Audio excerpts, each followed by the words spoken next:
Get on the ground. Hands behind your back. Now, Officer Travis Decker didn't ask a question. He didn't wait for an answer. He shoved the man, hard, both palms flat against his chest, onto the hood of the city-issued sedan parked at the curb outside the Eastfield Community Center. The sound was a dull, metallic thud. The metal was cold. A light rain had been falling for 20 minutes. The man did not struggle. He spread his hands wide, palms visible, fingers open. Everything exactly by the book. He turned his face to one side against the hood and waited. Found something, Decker said. He was already reaching into the man's jacket pocket. He pulled out a small leather case, flipped it open, looked at it for 1 second, then dropped it on the ground and stepped on it. The badge hit the wet asphalt. Decker's boot came down on it, a deliberate, rotating grind. He looked at the small crowd that had gathered under the awning of the community center. He said nothing. He smiled. Fake, he said. They sell these online. $1.99. Pathetic. He pulled the man up by the collar and walked him toward the patrol car. On the sidewalk behind them, a 14-year-old girl filmed everything. She laughed when Decker stomped the badge. 2 men in rain jackets nodded at each other like something had been confirmed. An elderly woman waiting for the bus looked once, and then deliberately looked somewhere else. Somewhere that wasn't here. He had no idea, because the man he just shoved onto a car hood, the man whose badge he just ground into the asphalt, is the chief of police for the city of Eastfield. He has been for 11 years. He is the reason Travis Decker still has a job.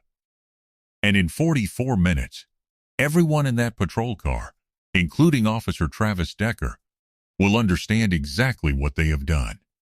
They just don't know it yet. But this story doesn't start here. It starts 3 hours earlier, in a corner office on the 4th floor of the Eastfield Public Safety Building. A man sits behind a desk, covered in 3 open case files, a cold cup of coffee, and a framed photograph of a woman and 2 teenage boys. The man is reviewing the files with a highlighter. The highlighter is almost dry. He keeps pressing harder, hoping for more ink. His name is Marcus Alfonso Webb. He is 54 years old. He is the chief of police for the city of Eastfield, a position he has held since the mayor appointed him 11 years ago. After 22 years on the force, after rising from patrol officer to detective to lieutenant to deputy chief, after a decade of community engagement work that reduced Eastfield's violent crime rate by 31% and drew a profile in the National Law Enforcement Review that called him the most effective, reform-minded police chief in the Midwest. He does not keep that profile framed. It is in a drawer. What he keeps framed is the photograph. His wife, Denise. His sons, Marcus Jr. and Calvin, age 16 and 13. The photograph was taken on the day of Calvin's confirmation. They are all laughing at something that happened a half second before the shutter clicked. Whatever it was, he can no longer remember, but the laugh is real, and it is there every morning when he sits down at his desk. Marcus Webb's father drove a city bus for 31 years, Route 14, North Eastfield to the convention center, 6 mornings a week, 2 Sundays a month. He wore his uniform with the same precision he had worn his Army uniform 30 years before that. He retired at 62 and died of a stroke 11 months later, in the kitchen of the house on Garfield Street, where Marcus grew up. He never saw his son make chief. He never saw the profile in the review. He saw Marcus make lieutenant, and he had cried in the parking lot of the ceremony, quietly, the way men of his generation cried. And Marcus had seen him through the window, and had never told him. In a glass case on the bookshelf behind the desk is a triangular military flag, folded tight, from his father's funeral. Next to it, slightly tilted, is a worn letter in shaky handwriting, His father wrote it the morning of his retirement. Marcus has read it so many times the folds are soft. Tonight, Marcus Webb is going to the Eastfield Community Center. He has gone every third Thursday for 6 years.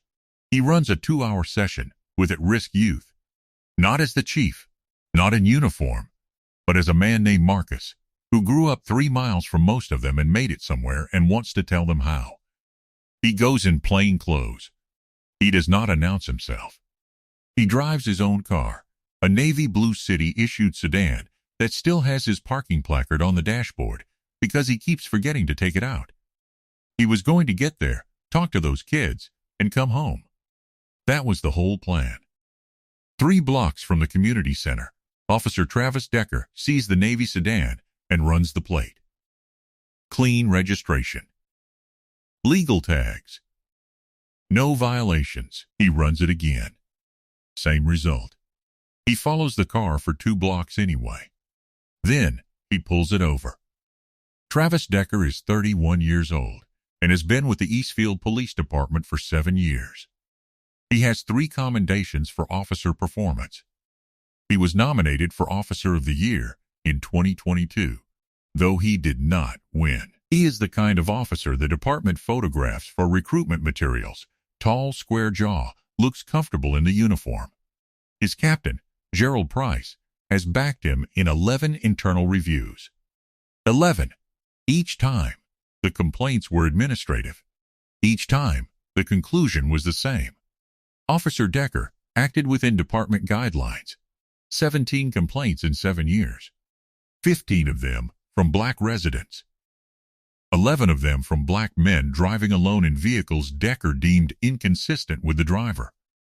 15 of those 17 complaints were reviewed by Captain Price's unit. Captain Price's brother-in-law runs the internal review board. None of those 17 complaints resulted in formal discipline. 17 people had tried to tell someone what Travis Decker was. 17 times, the system had decided it didn't need to hear it. Tonight, Decker sees a black man driving a city sedan with a parking placard and makes a fast, certain decision about what that means. He does not consider that a city placard might mean the driver works for the city. He activates his lights. He pulls the car over on Clement Street, 30 yards from the community center entrance.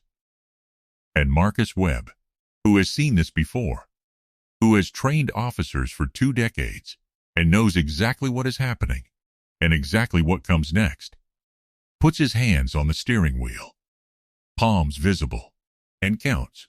That is what he does. He has done it since he was 22. He counts, not because it helps, because it documents. Stop 1. Initiated without stated cause. Violation of Terry standard. Suspicious activity not articulated. That is count 1. License and registration. No identification of officer. No statement of reason for stop. Count 2. He hands over his license. He reaches slowly for the glove compartment and produces the registration. He says calmly, "Officer, can you tell me why I've been pulled over?" "Because I felt like it." Decker leans into the window.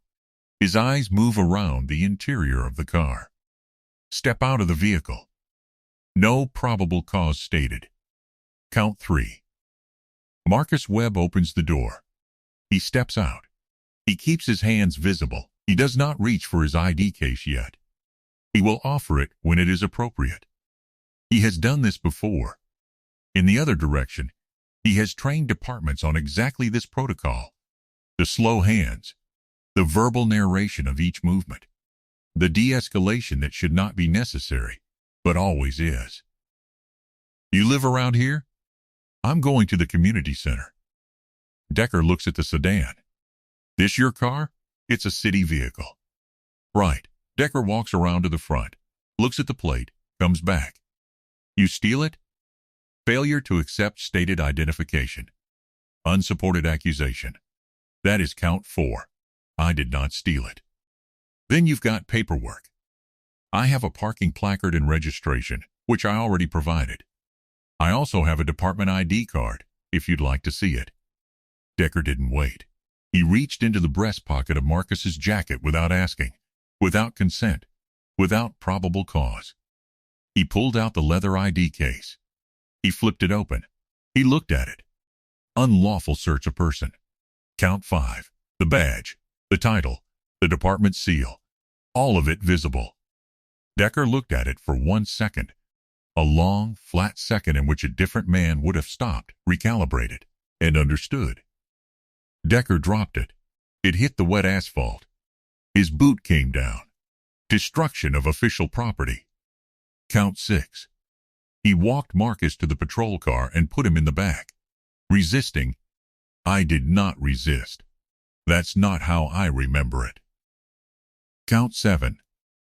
31 minutes later, Marcus Webb is sitting in an interview room at the Eastfield precinct on 5th Street. He is asked 3 times to make a phone call. The request has been acknowledged and not acted upon. The door is closed. Through the small window in the door, he can see the bullpen, 4 officers at desks, none of them moving toward the door. One of them is laughing at something on a screen. He folds his hands on the table. He breathes. He counts the floor tiles in the room. He waits. In the lot outside the community center, Denise Webb is receiving a text message from a number she doesn't immediately recognize. Then she recognizes it. She was an FBI special agent for 23 years. She knows every number that has ever mattered. This one matters. She reads the message once. She puts her phone in her pocket. She gets in her car. She does not panic. She presses record on her dashboard camera. She makes 2 calls. The first call is 4 minutes. The second call is 7 minutes. By the time she pulls up in front of the 5th Street precinct, both calls are complete and both parties are already moving. Denise Webb has one rule she has followed since her first field posting. Documentation wins. Emotion loses. Evidence is everything. She parks at an angle across from the entrance and waits. 32 minutes. Marcus has been in that room for 32 minutes. Inside the bullpen, Decker is filling out his incident report. He is describing a combative subject, a suspected theft of city property, a brief physical altercation during which the subject became uncooperative. He does not include the badge in the report. He does not describe the ID case. He types quickly. He asks a colleague to proofread it. The colleague, a second-year officer named Flores, reads it twice and says, quietly, Are you sure this is what happened? That's exactly what happened, Decker says. Sign as witness. Flores hesitates. He looks through the window at the man sitting alone in the interview room. The man is sitting with his hands folded on the table, his back straight, his face absolutely still. He does not look like what the report describes. Flores signs. 38 minutes. The countdown is 12 minutes from 0.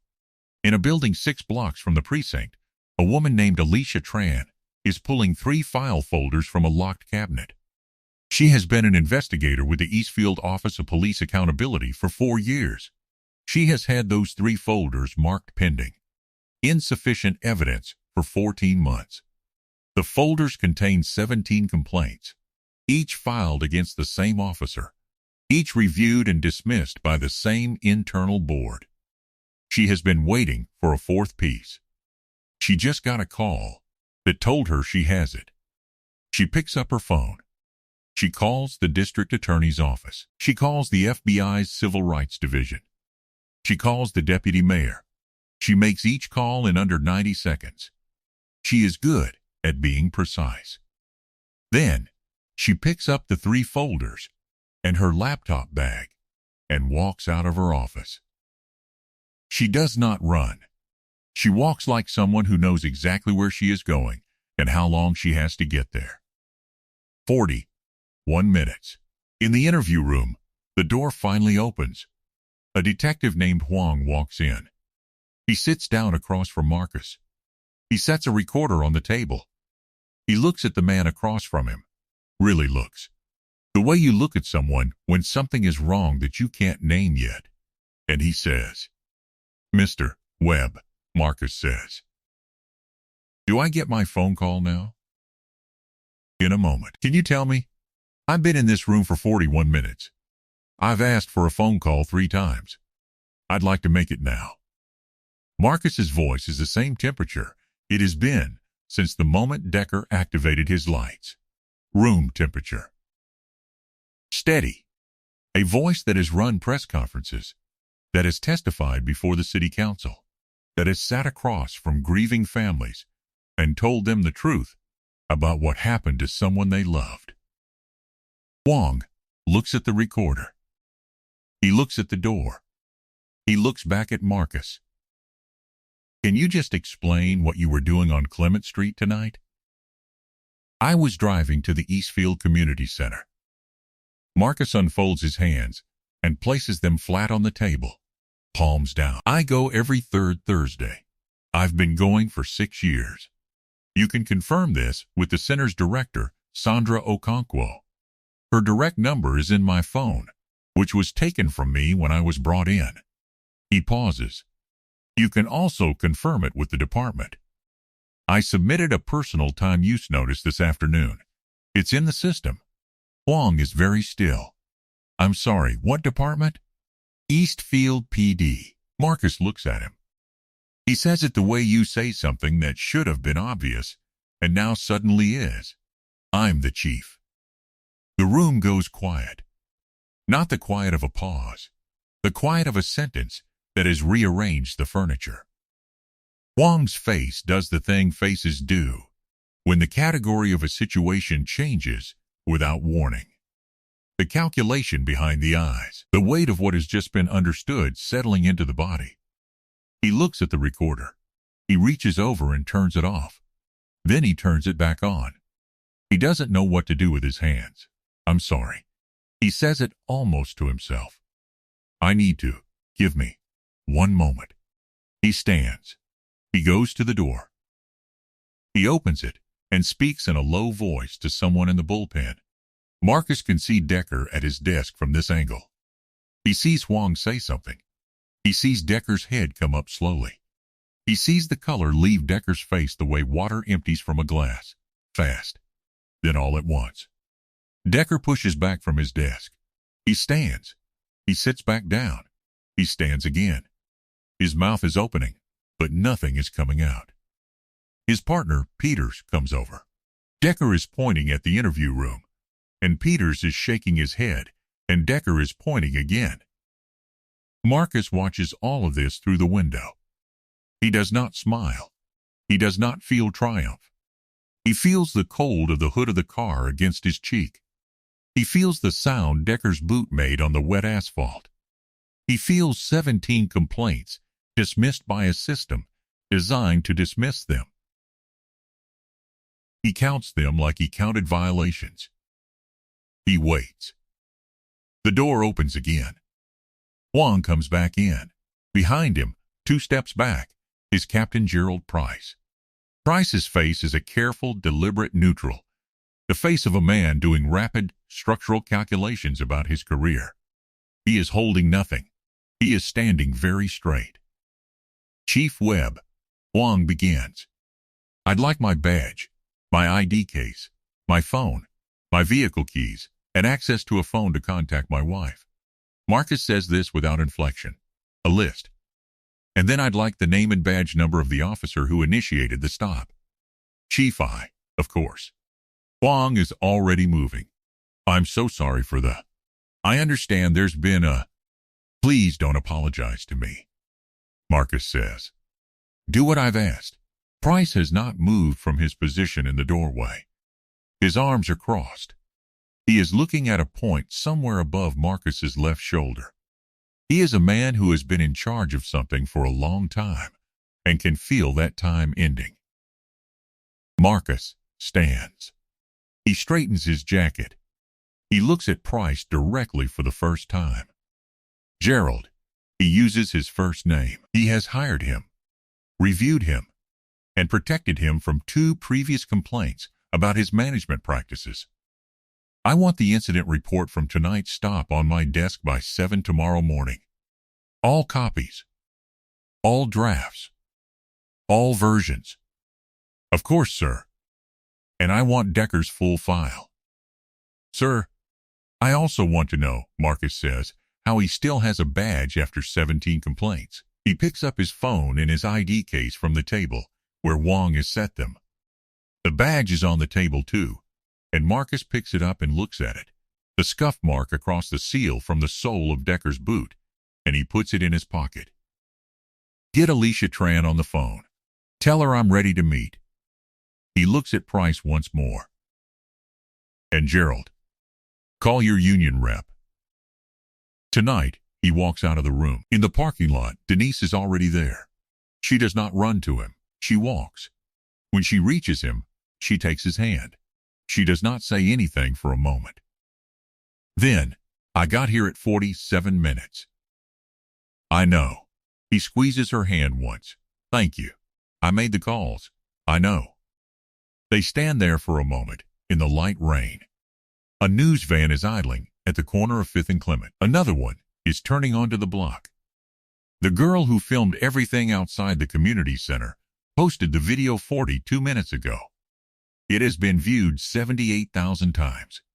The comment section is not kind to Officer Decker. Marcus Webb looks at the scuff on his badge. He closes his fingers around it.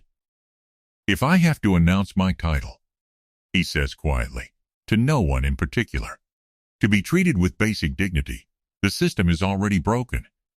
I just happen to have access to a different part of it than most people do. What followed was not fast. What followed was thorough. Alicia Tran filed a formal complaint with the Eastfield Office of Police Accountability within 6 hours of the incident. The 17 prior complaints, dismissed, buried, and marked insufficient, were reopened the following morning under a new classification, pattern of conduct. The FBI's Civil Rights Division, which Denise Webb had called from the precinct parking lot, opened a parallel inquiry by noon. Travis Decker was placed on administrative leave pending investigation within 18 hours. His badge and firearm were surrendered in a meeting that lasted 11 minutes and was attended by his union rep, Captain Price, Deputy Chief Alvarez, and a city attorney who said very little. Decker did not speak during the meeting. He signed the paperwork.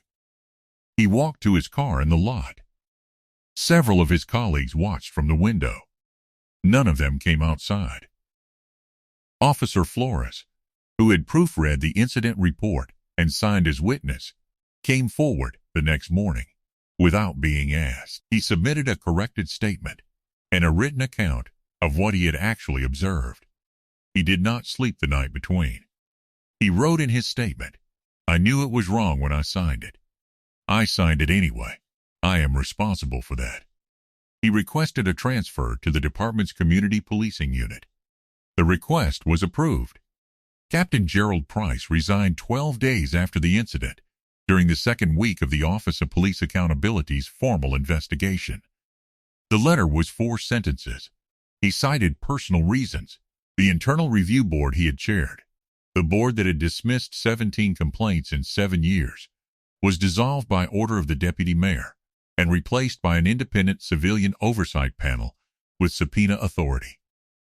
The federal charges against Decker, civil rights violations, obstruction, falsification of official records, were filed in the 4th week. He pleaded not guilty. In the 8th month, he accepted a plea agreement.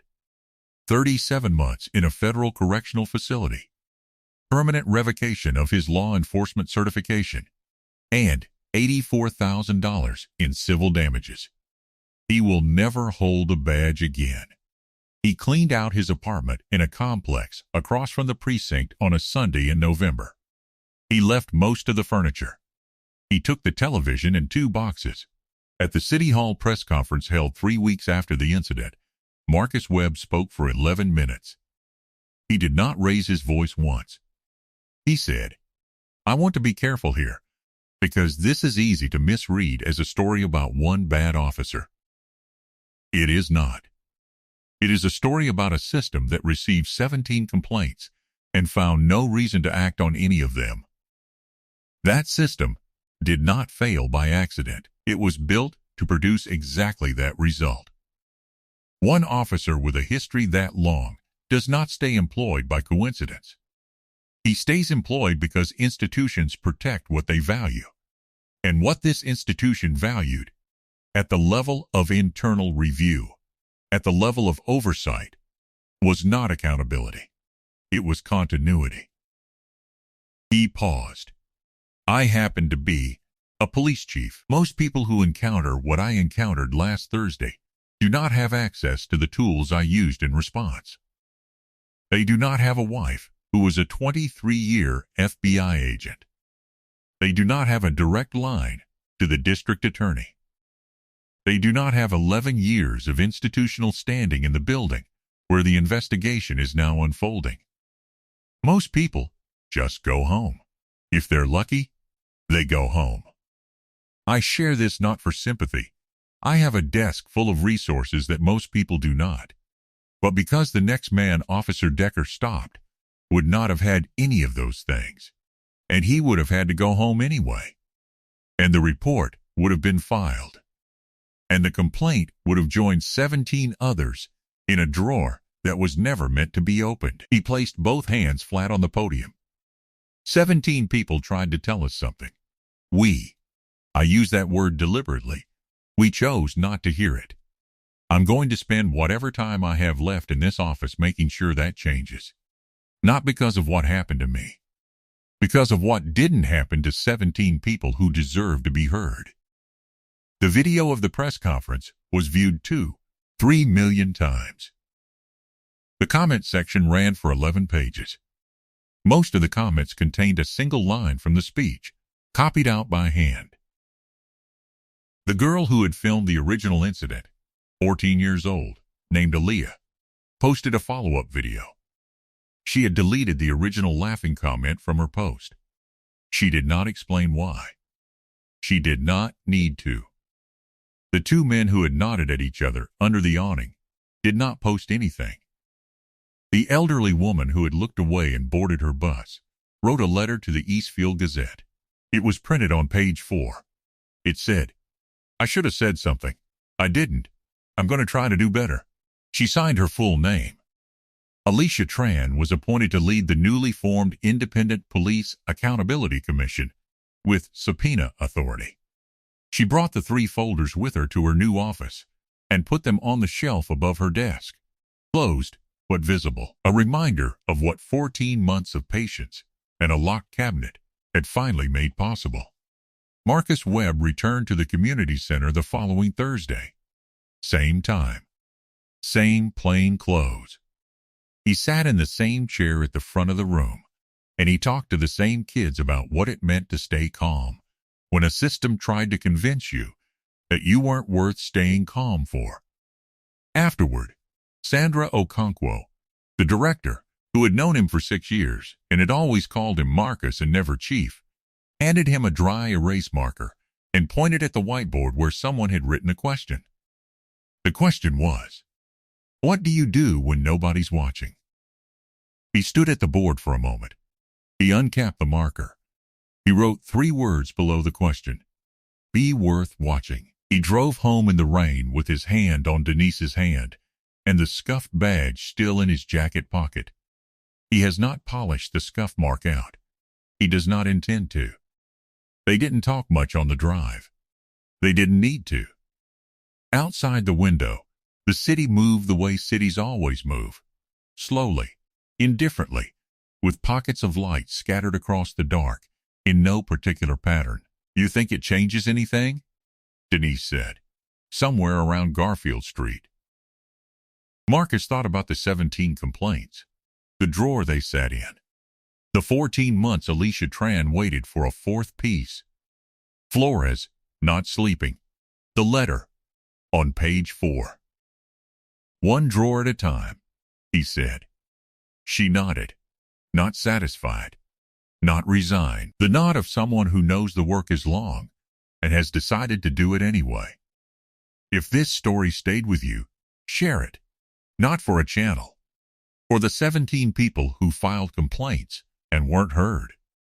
And for the next person who won't have Marcus Webb's desk, or Denise Webb's Rolodex, or Alicia Tran's locked cabinet waiting to be opened. Stories like this one spread because people decide they should. Because accountability needs an audience. Drop a comment below. Have you ever seen something wrong happen in plain sight and watched everyone around you look away? What do you do when you're the one who could say something? We want to hear from you. Subscribe, because we will keep telling these stories. Not because they're easy, because they're true, and because someone has to be watching